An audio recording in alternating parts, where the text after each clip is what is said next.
Welcome to my channel success fibre classes. आप सब कैसे हैं? आई होप सो आप अच्छे होंगे। तो आज हम फिज़िक्स का एक नया टॉपिक शुरू कर रहे हैं, लाइट के जो प्रीवियस ईयर क्वेश्चन हैं वो भी हम डिस्कस करेंगे। लेकिन जो ये चैप्टर है ना लाइट, ये एक इम्पोर्टेंट चैप्टर है। इससे ना प्रीवियस ईयर में क्वेश्चन बना है, तो आपको है ना यहाँ पर एक एक चीज़ को अच्छे से पढ़ने की ज़रूरत है, क्योंकि कभी कभी जो मैं पढ़ा रही हूँ लाइट में से ये भी आपसे पूछ लिया जाता है और बच्चों को ये बेसिक जो फैक्ट्स होते हैं वो भी नहीं पता होता। ठीक है, तो आप ये सोच के मत पढ़िए कि हम सिर्फ प्रीवियस ईयर के टॉपिक को देखकर ही पढ़ेंगे। कुछ टॉपिक्स ऐसे भी होते हैं जिनको आपको डेप्थ में जाकर पढ़ना होता है, तो लाइट उन्हीं में से ही एक टॉपिक इंक्लूड होता है। तो चलिए हम शुरू करते हैं टॉपिक। सबसे पहले हमें पता होना चाहिए कि जो लाइट है वो क्या होती है। देखो, लाइट जो होती है ये हमारी एक एनर्जी की फॉर्म होती है। ठीक है, लाइट का नेचर कैसा होता है? लाइट का नेचर ड्वेल नेचर होता है। ड्वेल नेचर का मतलब है कि लाइट वेव की फॉर्म में ट्रैवल करती है। वेव की फॉर्म में मतलब इस तरह से, जैसे एक वेव चलती है उस तरह से भी ट्रैवल करती है। दूसरा जो है लाइट का दूसरा नेचर पार्टिकल नेचर भी होता है। ठीक है, अब उसके बाद हमें पता होना चाहिए कि जो स्पीड है लाइट की वो क्या होती है। देखो, लाइट की स्पीड जो होती है वो सबसे ज़्यादा होती है, और वैक्यूम में जो लाइट की स्पीड होती है वो होती है 3 × 10⁸ मीटर पर सेकेंड।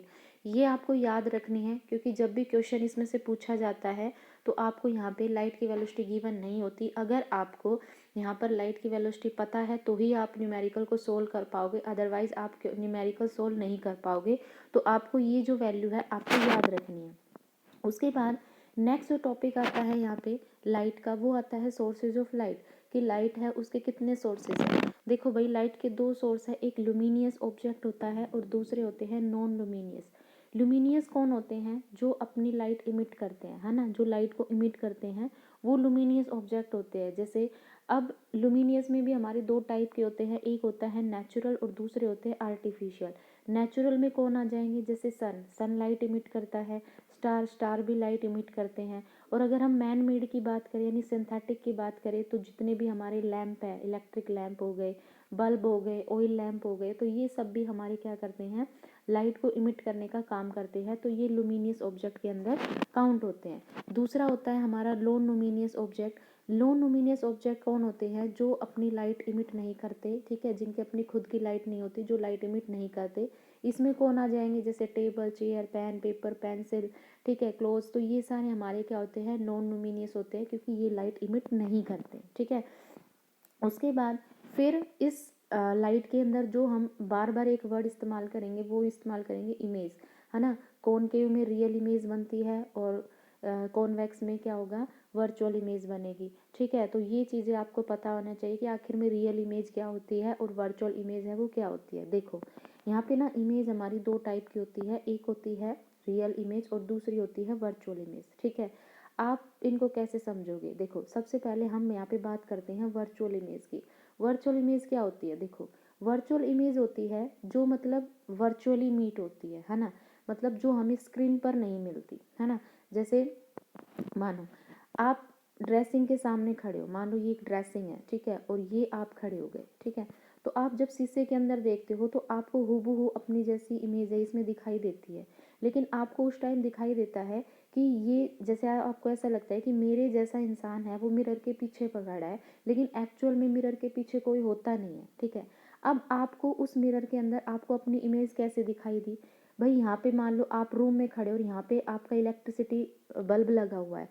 वो जो सोर्स है जो लाइट इमिट कर रहा है, उस सोर्स की लाइट है वो आपके ऊपर गिरी। ठीक है, आपके ऊपर गिरने के बाद वो यहाँ पे मिरर के पास टकराई, मिरर से क्या हुआ? रिफ्लेक्शन हुआ, और रिफ्लेक्शन होने के बाद वो आपकी आंखों तक पहुंची और आप उस लाइट के पाथ में ही अपनी इमेज को देख पाए, है ना। यही तो होता है कि भाई हम किसी भी चीज़ को कैसे देख पाते हैं? हम रिफ्लेक्शन के थ्रू देख पाते हैं। लेकिन मैंने क्या कहा कि आप किसी मिरर के सामने खड़े और आपको मिरर में अपनी इमेज दिखाई दे रही है, और आपको ऐसे लगता है कि इस मिरर के सामने आपके जैसा कोई इंसान खड़ा है, लेकिन एक्चुअल में वो इंसान वहाँ पे खड़ा नहीं होता, वो आपकी इमेज होती है और ना ड्रेसिंग के पीछे कुछ होता है।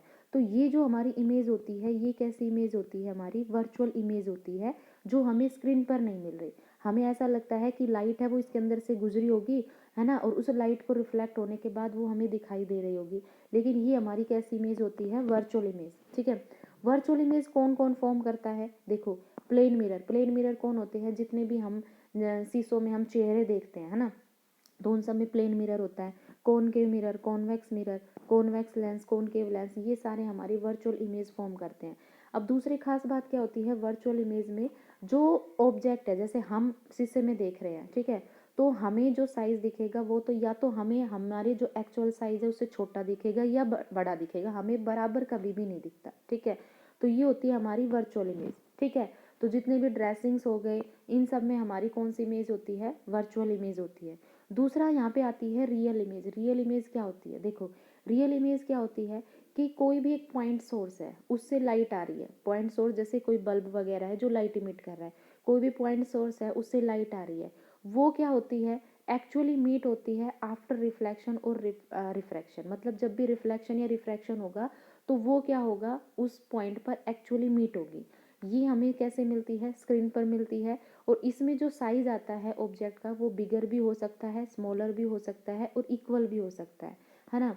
ये अब आपको इसका एग्जाम्पल कौन सा है रियल इमेज का? भाई जैसे मानो हमने कोई भी प्रोजेक्टर लगा दिया, है ना, और यहाँ पे हमने टीवी लगा दिया और हमने प्रोजेक्टर से इमेज प्रोजेक्ट कर रखी है, तो हमें जो उस टाइम टीवी के अंदर जो इमेज दिखेगी वो रियल इमेज होगी। यानी यहाँ पर मान लो कोई एक पॉइंट सोर्स लगा है, उस पॉइंट सोर्स से लाइट यहाँ पे गिर रही है और रिफ्लेक्ट हो रही है, मतलब वो क्या कर रही है? इससे रिफ्लेक्ट हो रही है और रिफ्लेक्ट होने के बाद एक्चुअली क्या हो रही है? यहाँ पे मीट हो रही है और हमें वो दिखाई दे रही है ना। तो रियल इमेज हमें कहाँ मिलेगी?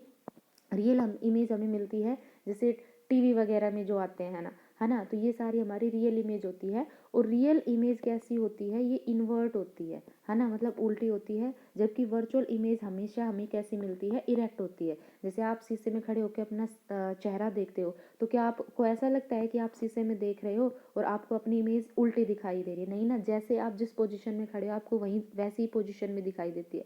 यानी वर्चुअल इमेज हमेशा इरेक्ट बनती है, जबकि रियल इमेज है वो हमेशा इन्वर्ट बनती है। अब आप कहोगे कि मैम प्रोजेक्टर से मान लो हम प्रोजेक्ट इमेज कर रहे हैं स्क्रीन पर, ठीक है, तो फिर हमें तो इमेज सीधी दिखाई दे रही है, हमें उल्टी नहीं दिखाई दे रही, क्योंकि वही जो प्रोजेक्टर होता है ना, उसको रखा जाता है, वो इन्वर्ट पोजीशन होती है उसकी। अगर आप उसको इरेक्ट पोजीशन में रख दोगे तब आपको इस स्क्रीन पर जो इमेज दिखेगी ना वो उल्टी दिखेगी, है ना। लेकिन यहाँ पे जो हमारा प्रोजेक्टर होता है ये इस तरह से डिज़ाइन किया गया है कि ये इन्वर्ट होता है, तो इससे मिलने वाली इमेज हमें ऑटोमेटिकली कैसी दिखाई देती है? सीधी दिखाई देती है, ठीक है। तो ये हमेशा हमें स्क्रीन पर मिलती है, भाई स्क्रीन से ही तो मिल रही है, और इसमें क्या होता है? हमें ये स्क्रीन पर नहीं मिलती, हमें ऐसा लगता है कि ये बिहाइंड द मिरर के पीछे है, ठीक है। तो ये होती है हमारी रियल इमेज और वर्चुअल इमेज। दूसरा होता है रिफ्लेक्शन ऑफ लाइट। लाइट का रिफ्लेक्शन क्या होता है? भाई मान लो कोई भी एक ये मीडिया है ना, इस पर सोर्स ऑफ लाइट से कोई लाइट गिरी, है ना, तो जब भी कोई लाइट की रे इंसाइडेंट होती है और जब जिस डायरेक्शन से वो इंसाइडेंट हो रही है उसी डायरेक्शन में जब वो वापस चली जाती है, बाउंस बैक हो जाती है, तो उसको हम बोलते हैं रिफ्लेक्शन ऑफ लाइट। जो लाइट गिरती है उसको हम बोलते हैं इंसाइडेंट लाइट, और जो लाइट इस मीडिया से टकराने के बाद वापस ऊपर उसी डायरेक्शन में जा रही है जिस डायरेक्शन से आ रही है, उस रे को हम बोलते हैं रिफ्लेक्टेड रे, ठीक है। अब इसमें क्या होता है? जब रिफ्लेक्शन होता है तो जो लाइट है उसकी वेलोसिटी, वेवलेंथ और फ्रीक्वेंसी ये सब सेम रहती है, सिर्फ इंटेंसिटी डिक्रीज होती है। मतलब वो ब्राइट दिख रही है या डल दिख रही है, सिर्फ वो होती इंटेंसिटी। तो इंटेंसिटी डिक्रीज होती है, बाकी ये नहीं है कि मीडिया से टकराई तो उसकी वेलोसिटी कम हो गई या उसकी वेवलेंथ चेंज हो गई या उसकी फ्रीक्वेंसी चेंज हो गई, ऐसा कुछ नहीं है। हाँ, बस इतना हो सकता है कि लाइट के कलर में आपको डिफरेंस दिखने को मिल सकता है। तो सिर्फ इंटेंसिटी डिक्रीज होती है, वेलोसिटी, वेवलेंथ और फ्रीक्वेंसी पर कोई भी इफेक्ट नहीं होता जब रिफ्लेक्शन होता है तब, ठीक है। तो ये चीज़ आपको ध्यान रखनी है। तो इसमें क्या होता है? लॉ ऑफ रिफ्लेक्शन में जब हम बात करते हैं तो जितने एंगल से कोई भी लाइट है सरफेस पर गिरती है उतने ही एंगल से वो रिफ्लेक्ट होती है, यानी उसमें जो एंगल ऑफ इंसिडेंस है वो एंगल ऑफ रिफ्लेक्शन के क्या होता है? बराबर होता है। और दूसरा क्या होता है कि जो लाइट हमारी इंसाइडेंट हो रही है और जो लाइट हमारी रिफ्लेक्ट हो रही है और जो इनका नॉर्मल होगा प्लेन का, ये तीनों क्या होंगे? एक ही डायरेक्शन में। अगर सभी अबोव डायरेक्शन में है तो रिफ्लेक्टेड और नॉर्मल भी इंसाइडेंट, मतलब सब अबोव द डायरेक्शन होंगे। और अगर मान लो इंसाइडेंट नीचे की साइड आ रही है तो रिफ्लेक्टेड भी नीचे की साइड होगी, इनका नॉर्मल भी क्या होगा? नीचे की साइड होगा, मतलब डायरेक्शन है वो सेम रहेगी, ठीक है। अब आपको एक चीज़ याद रखनी है, ठीक है, कि मैंने क्या बोला कि जितने एंगल से वो इंसाइडेंट होती है उतने ही एंगल से क्या होती है, रिफ्लेक्ट होती है, मतलब एंगल आई एंगल आर के इक्वल होती है। अब ये क्वेश्चन बार बार यहाँ पर पूछा जाता है कि कोई भी एक रे इंसाइडेंट हो रही है इस सरफेस के नॉर्मली, तो इस सरफेस का नॉर्मल तो यही होगा क्योंकि 90 डिग्री का एंगल बन रहा है। तो अगर कोई भी एक लाइट है वो किसी सरफेस पर नॉर्मली यानी 90 डिग्री के एंगल पर गिर रही है, तो क्या होगा, अब भाई मैंने बोला कि एंगल आई है वो बराबर होगा एंगल आर के। अगर यहाँ पे इंसाइडेंस एंगल 90 डिग्री है तो जाहिर सी बात है जो रिफ्लेक्शन एंगल है वो भी कितना होगा, 90 डिग्री। यानी जब लाइट इंसाइडेंट कर रही है तो जो लाइट रिफ्लेक्ट करेगी वो वापस से इसी पाथ को क्या कर लेगी, ट्रेस कर लेगी। ठीक है, तो आपको ये चीज़ याद रखनी है, ये बार बार पूछी गई है कि अगर कोई भी लाइट रे है वो किसी सरफेस पर इंसाइडेंट हो रही है नॉर्मली, तो क्या होगा, रिफ्लेक्शन के बाद वो अपने पाथ को क्या कर देगी, रिट्रेस कर देगी, यानी उसी पाथ से होकर जाएगी। ठीक है, उसके बाद अब आता है type of reflection of light, कि लाइट का रिफ्लेक्शन है वो कितने टाइप का होता है। तो ये दो टाइप का होता है, एक होता है रेगुलर रिफ्लेक्शन और दूसरा होता है इरेगुलर रिफ्लेक्शन। रेगुलर रिफ्लेक्शन होता है जब किसी भी स्मूथ सरफेस से रिफ्लेक्शन होता है तो उसको हम रेगुलर रिफ्लेक्शन बोलते हैं। ठीक है, जैसे मान लो कोई एक प्लेन मिरर है ना, तो इसकी जो सरफेस है वो क्या है, स्मूथ है, तो इस टाइम इससे जो रिफ्लेक्शन होगा उसको हम क्या बोलेंगे, रेगुलर। दूसरा जैसे मान लो बाथरूम है, ठीक है, बाथरूम की जो टाइल्स हैं वो भी क्या है, बिल्कुल प्लेन है, तो उससे भी क्या होगा, बिल्कुल स्मूथ रिफ्लेक्शन होगा। दूसरा होता है हमारा कौन सा, इरेगुलर रिफ्लेक्शन। इरेगुलर रिफ्लेक्शन कौन सा होता है, जब रिफ्लेक्शन रफ सरफेस से होता है। जैसे मान लो कोई भी ये उबड़ खाबड़ जगह है और यहाँ पे लाइट गिरी, तो आपने देखा कि यहाँ पर कहीं तो क्रस्ट बन रहा है कहीं ट्रफ बन रहा है, तो यहाँ से जो रिफ्लेक्शन होगा वो भी कैसा होगा, इरेगुलर होगा। ठीक है, तो इरेगुलर रिफ्लेक्शन कहाँ से होता है, एग्जाम्पल के लिए जैसे वाटर है, वाटर में हमने पत्थर मार दिया तो वाटर में तो क्या होता है, वेव जनरेट होती रहती है ना। ठीक है, तो यहाँ पे क्या होगा, ये इरेगुलर रिफ्लेक्शन का एग्जाम्पल है। ठीक है, तो आई होप आपको ये लाइट के जो इम्पोर्टेंट टर्म्स हैं वो समझ आई होगी। कल की वीडियो में हम मिरर फार्मूला और लेंस फार्मूला करेंगे और वहाँ से क्वेश्चन 100% आता ही आता है। तो आई होप आपको वीडियो अच्छी लगी। वीडियो अच्छी लगी तो चैनल को लाइक शेयर और सब्सक्राइब कीजिए। Thank you very much.